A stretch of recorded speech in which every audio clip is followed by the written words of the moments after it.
Now, my dear friends, with that energy, with that enthusiasm, I'm going to bring to you a beautiful video sent to us by Ricky Cage, my dear friends. So I would like to talk a little about Ricky Cage. Ricky Cage is an internationally renowned Indian music composer and environmentalist, a Grammy Award winner, and a US Billboard #1 artist, my dear friends. He has performed at prestigious venues in over 30 countries, including at the United Nations headquarters in New York and Geneva. And Ricky has won more than 100 music awards in over 20 countries. He is the UNESCO MGIEP Global Ambassador for Kindness, UNCCD Land Ambassador, UNICEF Celebrity Supporter, and Ambassador for Earth Day Network. Please allow me to play his video where he speaks about music for the planet. And I have to tell you, the Indian national anthem will be played at the end of the video, and I request everyone to kindly pay your respect by standing up at the end of the video. Hello everyone, Namaste. I'm Ricky Cage, I'm a musician, I'm an environmentalist, two pillars that have pretty much dictated my whole life and all of my life decisions. And for the last few years, the only music that I have made is about the environment, sustainability and positive social impact around those areas. Now, ever since I remember, I've always been a musician. You know, my ears have always been more important than my eyes. While most of my classmates in school, while I was a very small child, were very fascinated by television and by video games and by cartoons, I was obsessed with my music system. I would pull apart songs, trying to figure out who the instrumentalists are, who played those instruments. I would try to understand different cultures because my father had this huge world music collection. So I would try to understand different cultures and people through music. And a lot of my general knowledge came through music. And of course, it was through music that I fell in love with our natural world. I found a deep connection between music and nature. I also realized that I loved hanging around with animals more than I loved, with humans. While my parents constantly ordered me to run away from these seemingly dangerous and creepy crawly animals, I was very drawn towards them. I would look into the eyes of these animals. I would see personality in every single animal, including the insects and reptiles. And at that young age, I have to confess, I was definitely called a very weird child. I would often wonder why everyone's first reaction would be just to kill these animals, just to step on them and kill them. And if they were supposed to be killed, then why do they exist? Of course, now I completely understand that every species is absolutely responsible for maintaining the delicate balance of nature that keeps us alive, and every single animal, no matter how seemingly dangerous or insignificant, is a really important part of our planet. Anyway, many years later, I became a professional musician. My dream came true. Now, how I managed to do that in a family of doctors and with Indian parents is a story within itself. But nevertheless, I started off my musical career making music for TV and for radio commercials for multinational brands. In a very short span, I saw quite tremendous success, and I'm really grateful for that. I was making music for everyone from Google to Microsoft, from Toyota to Suzuki, Pepsi, Coca-Cola, McDonald's, Pizza Hut, HDFC, Airtel, Vodafone, basically every single brand and their competitor everywhere in the world. And in 13 years, my music was placed in more than 3,500 commercials. Now, after doing all of that, it very suddenly dawned on me that these big brands are spending thousands of dollars on me to create a piece of music for them, to sell a product, because, they're always trying to sell something, so they're doing that through music. And then millions to actually air that music on television and radio. So they have understood the power of music. Now, they have understood that music is a very powerful language, not just for communicating a message, which in their case is a message of sales, but also for retaining that message deep into the consciousness of a listener. Now, the songs that we learned during our childhood are the songs that we remember forever. And the morals that we learn through those songs stick with us throughout our lives. And if there were jingles and it was a product that they were advertising, those products stick with our minds forever. And these big brands understood this and were ready to base their massive multi-million-dollar campaigns on music to drive a message of sales. That is when I decided that I needed to use my gift of music to make this world a better place in my own small way and within my own small capacity. by communicating a positive message through music. And I decided that all my music needed to be an extension of my personality and beliefs, and every piece of music needed to be a reflection of what I strongly believed in. And I strongly believe in conservation and in sustainability, so that's what my music is mainly about. Now, in doing this, I met a South African flute player, Wouter Kellerman, and I was a huge fan of his music. He was, of course, a fan of my music. I'm very grateful for that. And we wanted to work with each other, and we met in Los Angeles. Now, while discussing ideas for a potential collaboration, I mentioned to him that I just finished composing a piece of music based on the ideals of peace by Mahatma Gandhi, my father of the nation.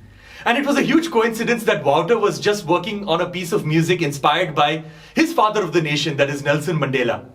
Now, through our discussions, we obviously realized that there's a whole lot of cross-pollination over here, because as we know, Mahatma Gandhi spent his formative years in South Africa, so he had a lot of South Africanness in him. Nelson Mandela, on the other hand, was heavily inspired by the non-violence movement by Mahatma Gandhi, so he had a lot of Indianness in him. So I sent Wouter my Indian music to add some South Africanness to it, and he sent me South African music and he told me add some Indianness to it. So that's what we did. We spent 2.5 years, we became the best of friends, we traveled around the world. And then we had an album ready at the end of 2.5 years, that is Winds of Samsara. And that album was hugely successful. We went on to the top of the USA Billboard charts. We stayed there for a very long time. We were #1 on the world radio charts. And eventually we won the holy grail of music awards, that is the Grammy Award. Now, I then went ahead and I made my magnum opus, my dream album, an album called Shanti Samsara, my epic album for environmental consciousness.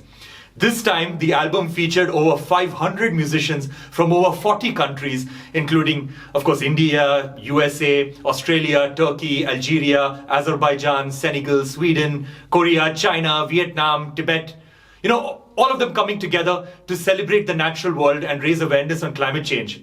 So basically, wherever I could find a musician in any corner of the globe who felt as strongly as I did about the environment, I just reached out to them.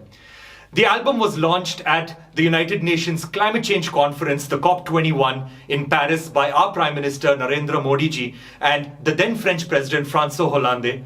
And I went on to performing this album worldwide, including twice now at the United Nations headquarters in New York and in Geneva, and of course in more than 35 countries all over the world.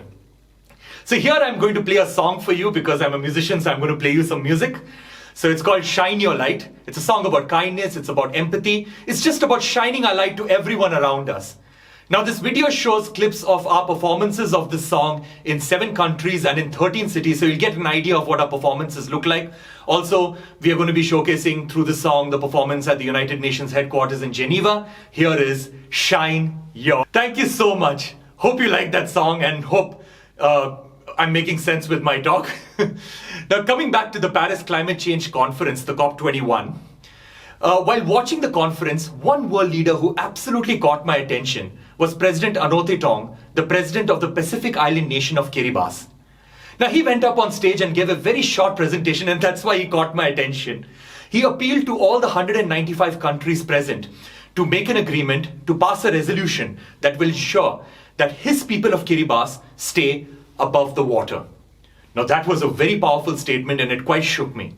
Now I'm ashamed to say that I had not even heard of this country, Kiribati, and no one I knew had even heard of this country, let alone her disastrous fate.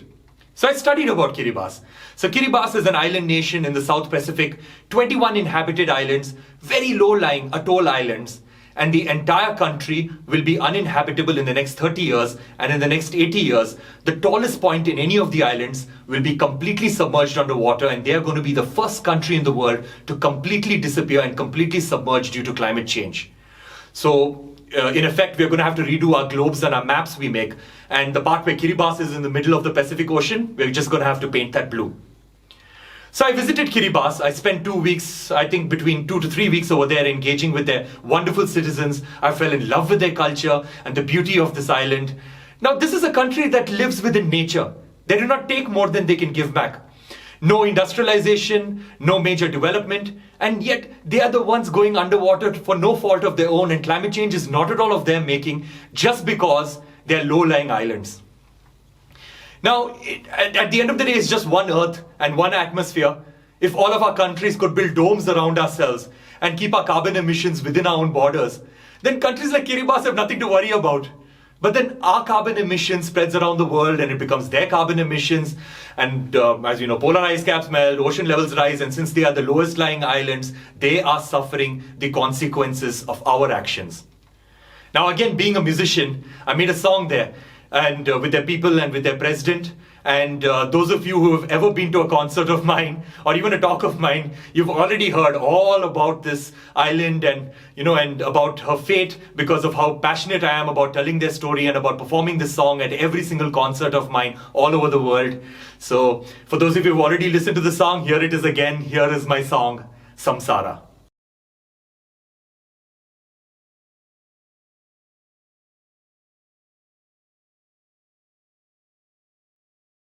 The science is very clear about climate change. Within the century, our entire nation will be underwater. As in some countries, you have a cyclone, a hurricane. Over time, the land remains there, the water recedes. In our case, it does not. It's a disaster that doesn't go away.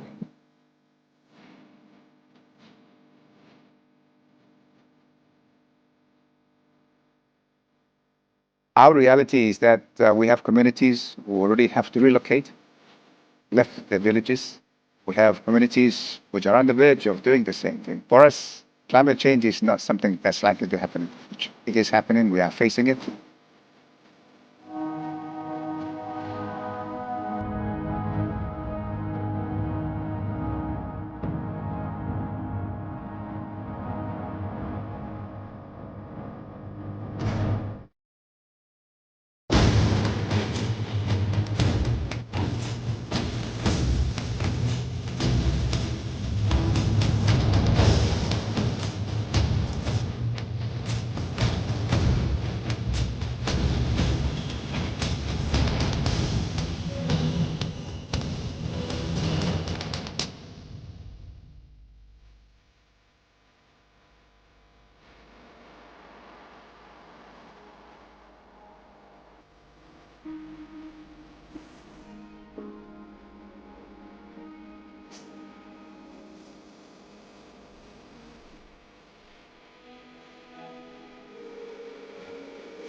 I've always referred our situation as those countries on the front line, because when we fall, there'll be another front line, and that front line will keep moving back until those countries and those people who believe they will not be affected will eventually be affected, and that is the reality we are facing.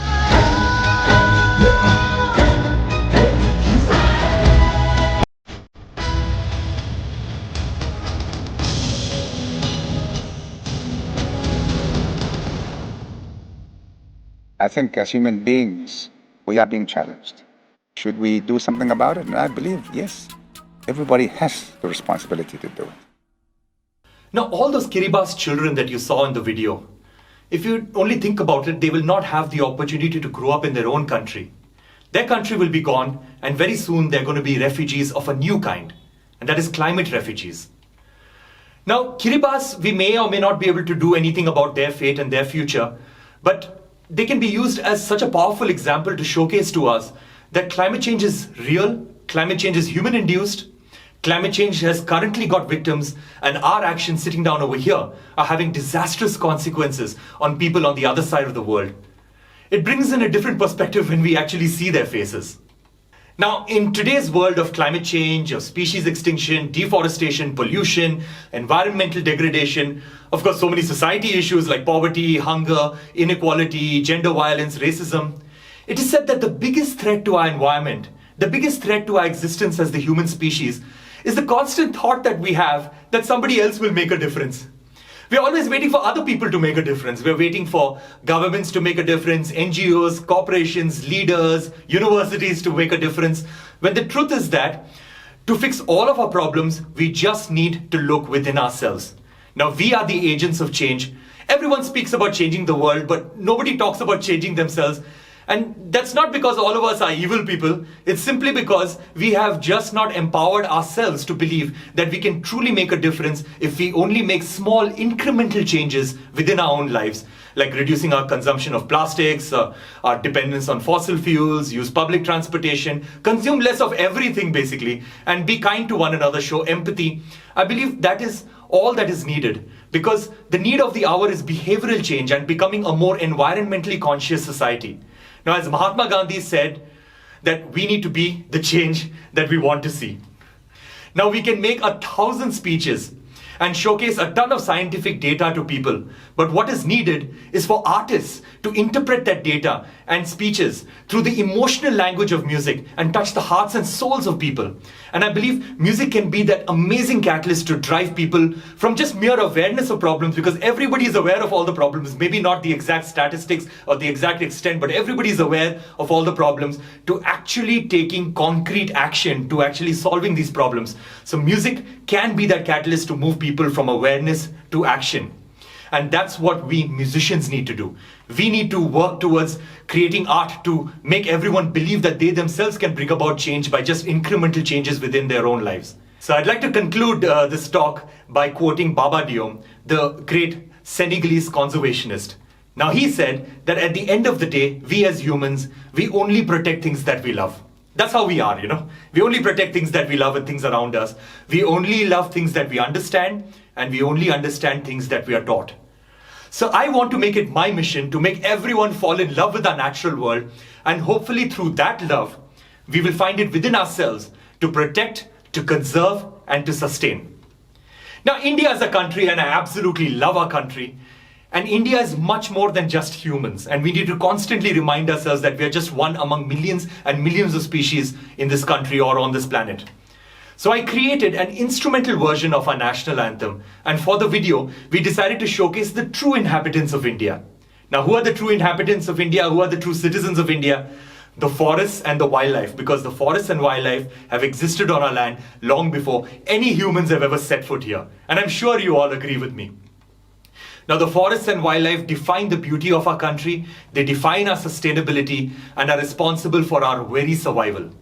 So let us all use our patriotism, our spirituality, our love for the country to conserve our forests and wildlife. And if you would please indulge me, let us all rise for the Indian national anthem.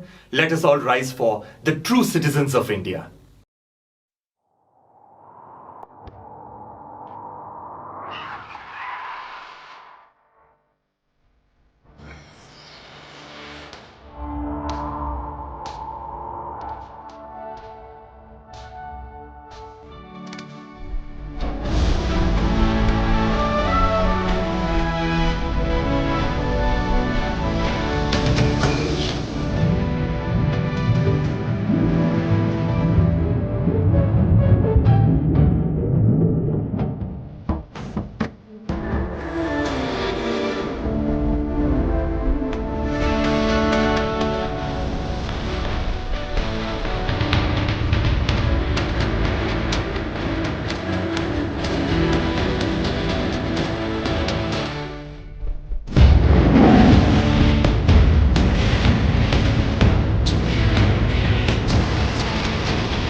Thank you so much for your time, and have a great rest of the day.